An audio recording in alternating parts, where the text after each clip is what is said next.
Monsieur le Premier ministre. La parole est à Monsieur Jean-Paul Lecoq.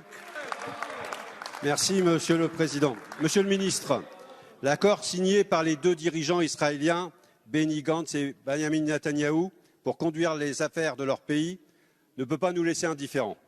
Leur programme ne mentionne que deux choses: la gestion de la crise sanitaire actuelle et l'invasion de la Cisjordanie, violant délibérément le droit international, le droit du peuple palestinien à vivre sur ses propres terres.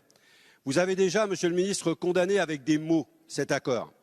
Il est temps de le faire avec des actes. Le premier acte, symbolique, mais ô combien important, serait de reconnaître immédiatement l'État palestinien. Vous pourriez aussi, et sans délai, interdire les produits des colonies israéliennes sur le territoire français, tout en travaillant à faire de même à l'échelle de l'Union européenne. Cela permettrait par la même occasion à la France de se remettre enfin en conformité avec les conventions de Genève. L'accord d'association entre Israël et l'Union européenne pourrait aussi être suspendu temporairement. En parallèle, la suspension temporaire des accords de coopération bilatéraux franco-israéliens serait une mesure de rétorsion adaptée et rapide.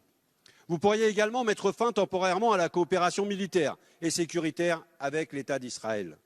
Il faut faire comprendre par tous les moyens qu'il n'est plus possible de coopérer avec un État qui met en cage Gaza, qui vote des lois d'apartheid et qui tire à balles réelles sur de jeunes manifestants.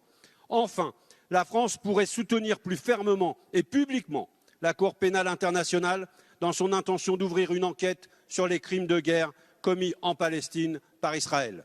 Monsieur le ministre, arrêtons d'être forts avec les faibles et faibles avec les forts.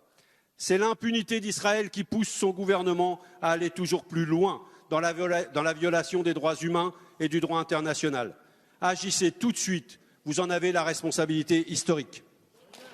Merci.